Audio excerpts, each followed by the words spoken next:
Have you ever wondered why, in the silent moment between a man and a woman, just before he leans in, his eyes seem to hold both desire and hesitation, hunger and reverence, fear and awe?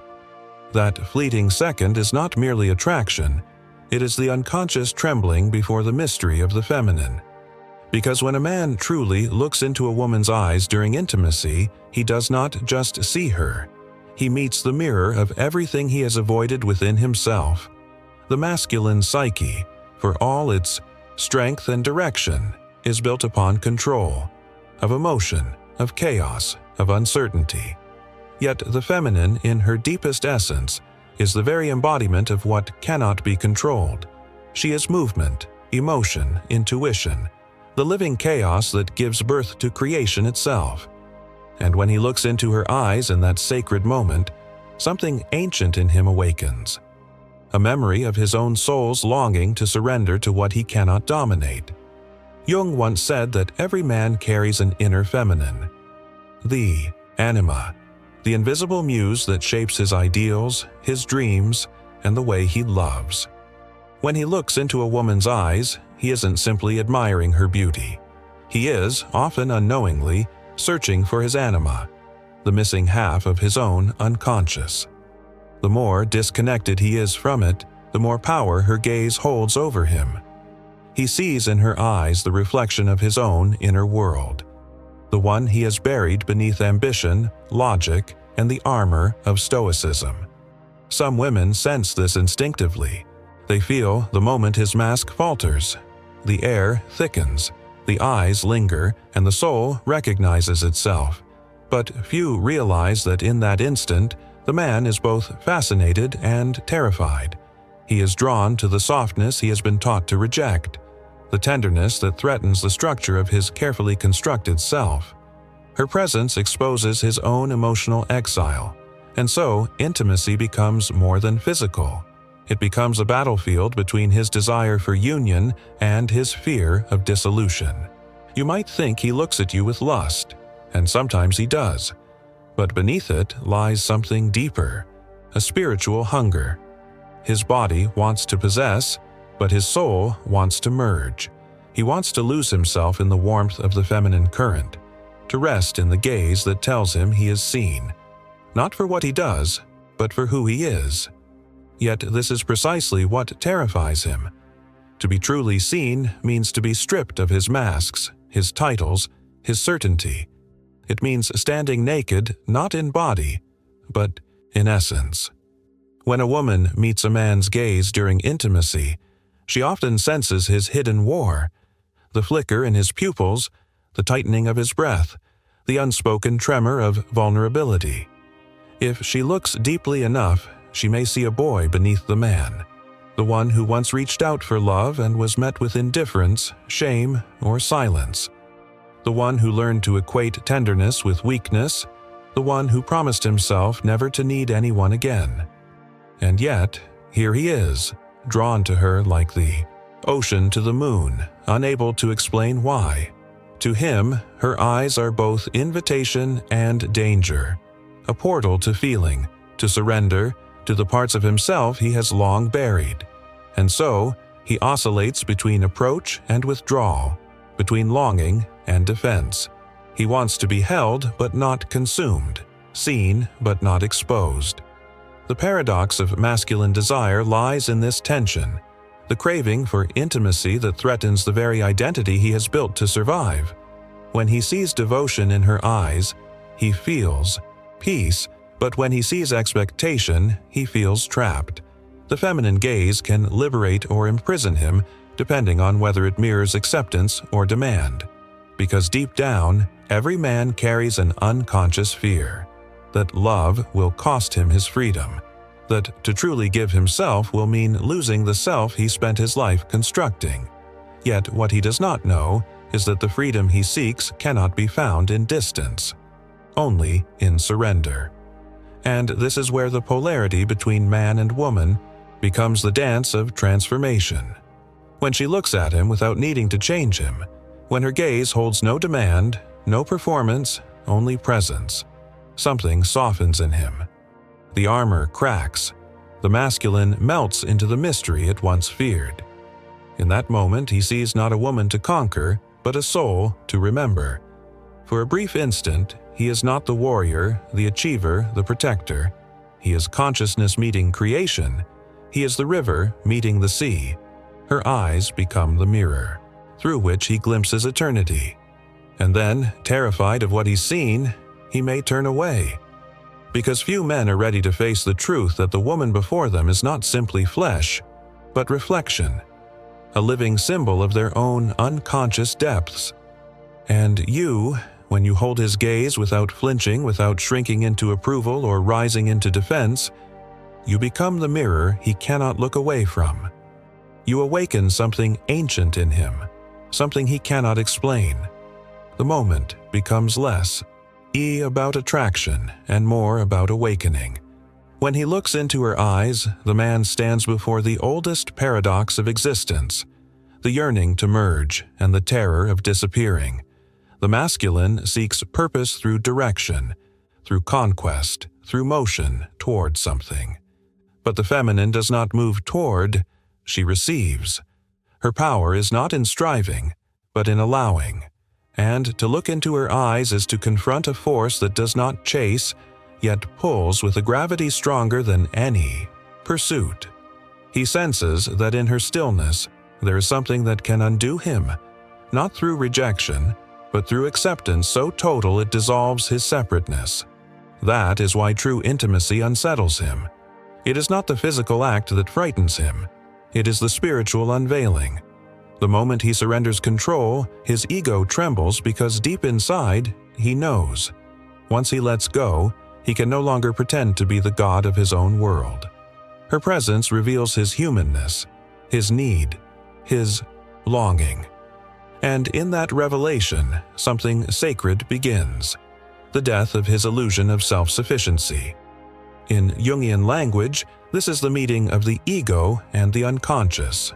The woman, in her presence, becomes a vessel for the anima, the archetype of his soul's bridge to wholeness. Her gaze reflects not only his light but his shadow, the parts he disowned to survive in a world that equated strength with numbness. That's why some men avert their eyes in the tender moments, not out of disinterest, but out of fear. They see too much. They sense the edges of their own unfinished healing.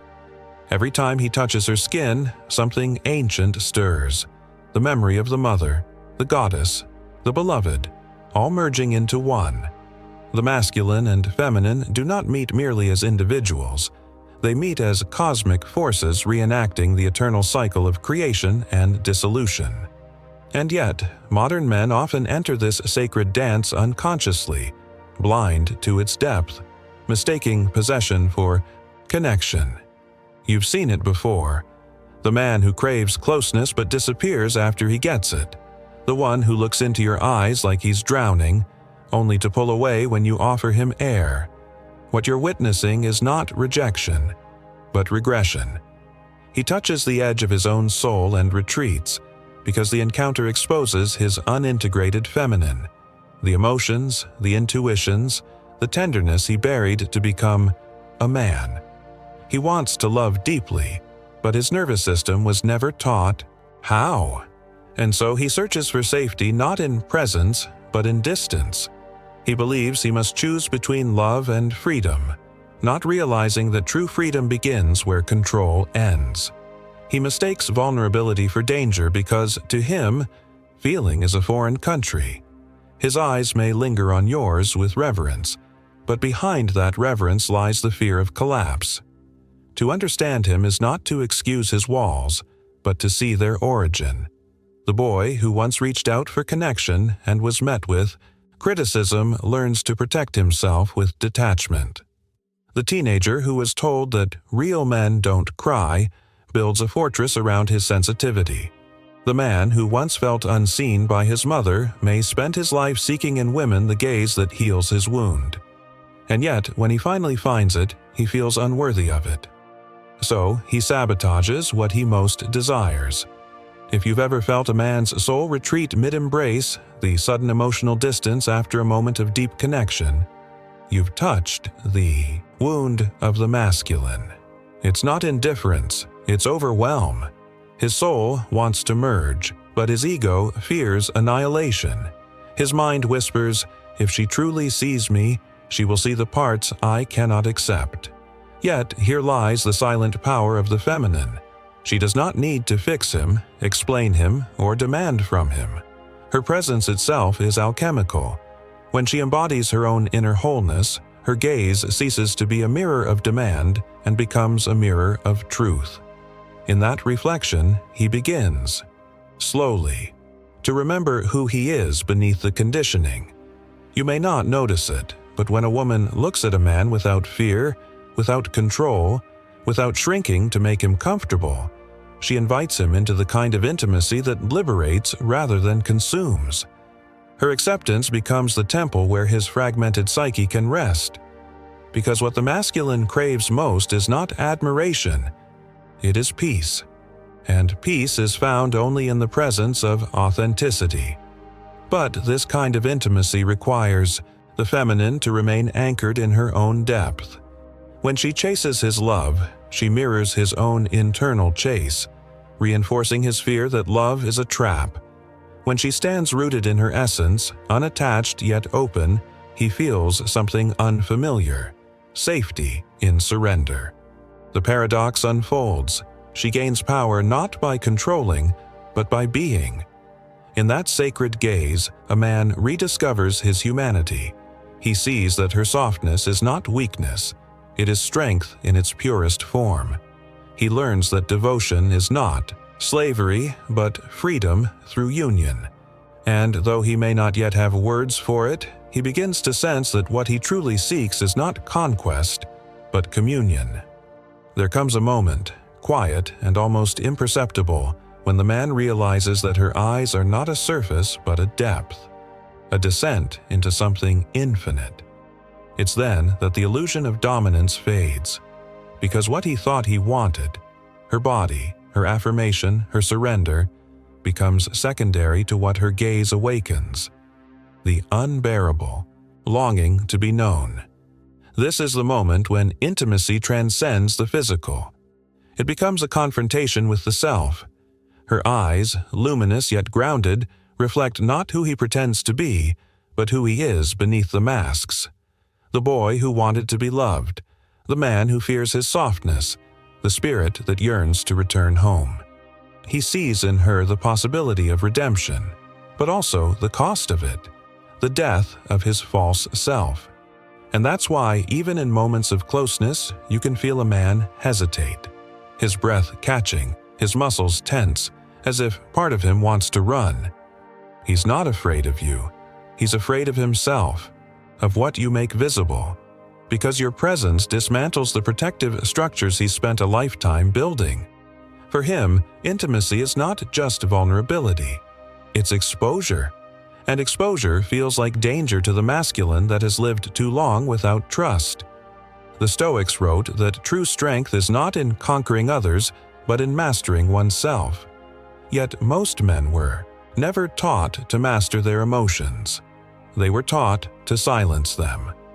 The result is a paradox. A man who looks strong but feels powerless in the face of feeling.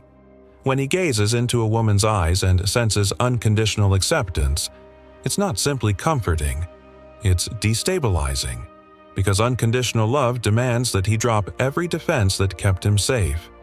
You might have noticed this. A man who loves deeply but cannot stay, who adores your soul in silence, yet chooses distance over depth. This is not cruelty, it is confusion. When the feminine offers presence without demand, she becomes both sanctuary and mirror. She awakens in him the remembrance that peace is not found in avoidance, but in surrender. Yet surrender feels like defeat until he learns that the true warrior lays down his sword not because he's weak, but because he's finally found something worth protecting with tenderness instead of control. And when he does, when he truly lets himself see and be seen, something sacred unfolds. The polarity shifts from power struggle to sacred balance. The masculine no longer resists the feminine. He orbits her like the sun around the earth, not out of submission, but reverence. He begins to understand that her chaos is not a threat to his order. It is the rhythm that gives his structure meaning. Her emotions, once overwhelming, become signals guiding him toward empathy. Her intuition, once mysterious, becomes wisdom. He forgets what it means to conquer. In her eyes, in that stillness, the polarity between them becomes less like a struggle, more like the embodied way of being. Her presence, the way she forgives, expansive and unyielding. The way she breaks and blooms again, steady, the way she feels everything fully and together still chooses to love. The sacred geometry These are lessons the masculine cannot learn from logic, dancing in perfect tension from surrender. What he sees every time he meets her is not just the reflection of her beauty. He integrates a lost reflection of the divine. But you must understand something vital. You cannot force a man to see himself through your eyes. You can only remain as the mirror, unshaken, undefended, unashamed of your depth. The moment you chase his recognition, you leave your throne and enter his confusion. The power of the feminine is not in pursuit, it is in presence. Presence is not passive. It is magnetic, eternal, quietly sovereign. The men who are ready will recognize this. They will approach you differently, not as an object of conquest, but as a teacher in disguise. To them, your gaze will not be a trap, but a revelation. And to those who are not yet ready, your depth will feel like too much, your silence like rejection, your softness like danger. Let them go. Their turning away is not your wound. It is their unfinished story. Because every man is on his way to meeting his own feminine, whether through pain, through love, or through the mirror of your patience. And every woman who stays rooted in her truth becomes part of that awakening, not through fixing, but through being. When he finally meets a gaze that no longer seeks to possess or to please, he will see, perhaps for the first time, what divine union truly means.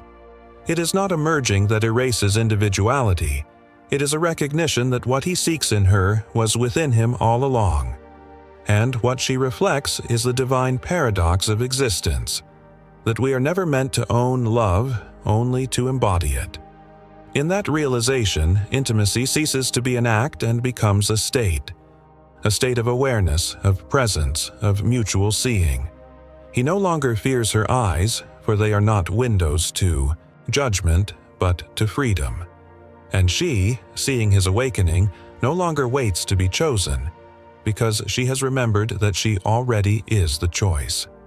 There is a silence that follows true seeing, a sacred quiet that settles between two souls when the masks dissolve. When a man finally dares to hold her gaze, without performance or defense, he discovers a strange peace. The battle within him, between pride and vulnerability, control and surrender, pauses. In her eyes, he glimpses not weakness, but achievement, purpose, and victory. Most men spend their lives chasing that feeling, the sense of completeness that no success, no recognition, no possession can give. They chase it in work, in desire, in the fleeting approval of others, only to realize that what they seek is not out there. It is the feminine within, the part of themselves that knows how to rest, to trust, to feel. Yet it is through her, the embodied woman before him, that he rediscovers this truth.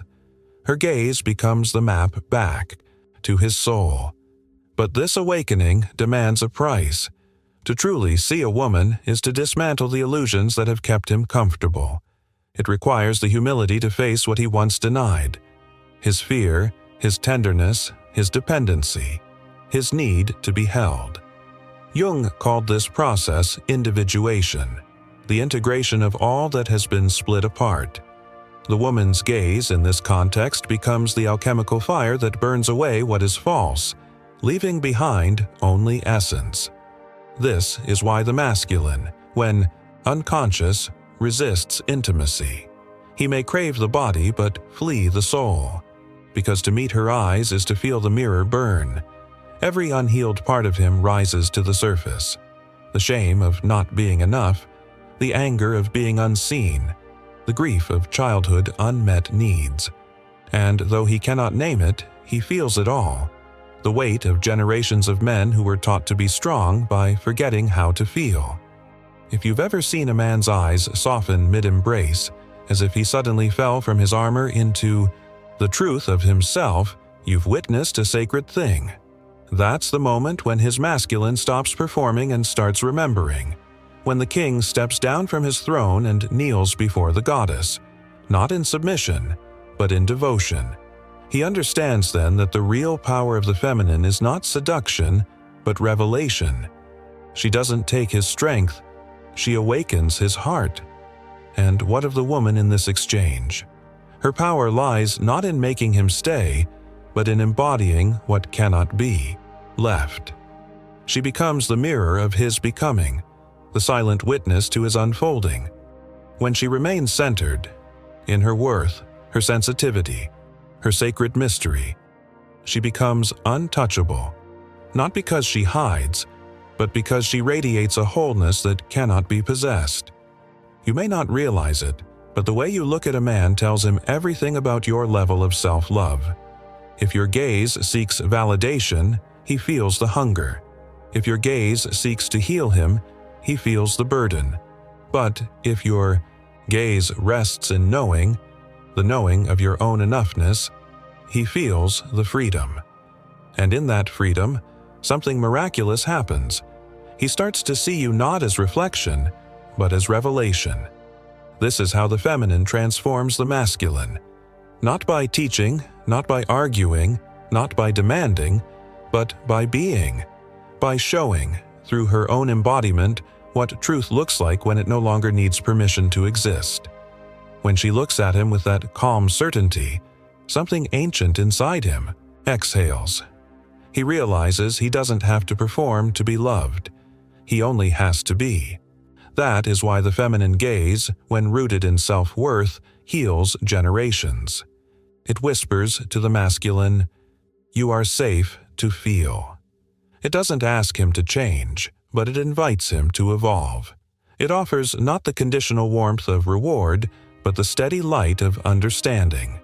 And under that light, even the most guarded man begins to remember what love feels like when it isn't a transaction, but a truth. In the language of archetypes, she becomes the wise lover, the one who sees without illusion, loves without attachment, and receives without fear. He, in turn, begins to awaken as the conscious warrior, one who no longer fights love, but protects it. Their eyes no longer reflect need. They reflect recognition. This is the rebirth of intimacy, not the collision of two halves searching for completion, but the meeting of two wholes who remember they were never separate. The man who once looked away now looks deeper, and the woman who once sought to be seen now shines so brightly she no longer needs to ask. There comes a rare and sacred moment in every man's awakening, the instant he realizes that the woman before him was never a mystery to be solved, but a mirror to be understood. Her eyes were never there to hypnotize him, but to help him remember what it means to truly see. Not through desire, not through possession, but through awareness. And in that moment of awareness, something dies. The egoic illusion that love is a conquest. What's born instead is reverence. He begins to notice the smallest things, the stillness before her words, the quiet power in her restraint, the softness that isn't weakness but grace. He realizes that what he once called complicated was never complication, but depth, that her emotion is not chaos, but compass, that her intuition is not irrationality, but ancient intelligence, and what he feared most, her capacity to feel, becomes the very thing that liberates him. Because the masculine was never meant to dominate the feminine. It was meant to serve her, not in obedience, but in purpose. In the same way the roots serve the flower, or the mountain serves the sky. The moment he understands this, love transforms from a game into a gateway. He no longer seeks her approval. He seeks alignment. He no longer hides from her emotions. He learns to listen to them as reflections of truth. Yet, not all men reach this place. Some look into her eyes and see too much, the mirror too clear, the reflection too raw. They turn away, not because they don't feel, but because they feel too deeply. They retreat into work, distraction, control, and pride, trying to silence the whisper that echoes in her gaze. Wake up. But the whisper follows them, through relationships, through nights of false connection, through the emptiness that no achievement fills.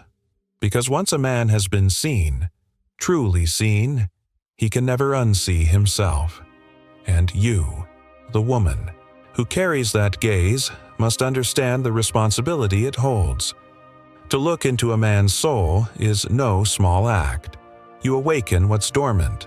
You stir what's buried. You become the mirror that calls him to evolution. But you must never lose yourself in the process. You are the mirror, not the medicine. You are the flame, not the fuel. If you dim your light to make him comfortable, you do both of you a disservice. The feminine heart, when aligned with wisdom, does not chase, correct, or convince. She remembers. She remembers that love is not earned, it is embodied. She remembers that a man cannot meet her in the depths she hasn't yet met within herself. So she descends first, not into him, but into her own soul, into her shadows, her longing, her grief, her pleasure. She becomes intimate with herself so that when a man meets her gaze, he meets not need, but wholeness. And this is what truly disarms him. Not her beauty, though it entrances him.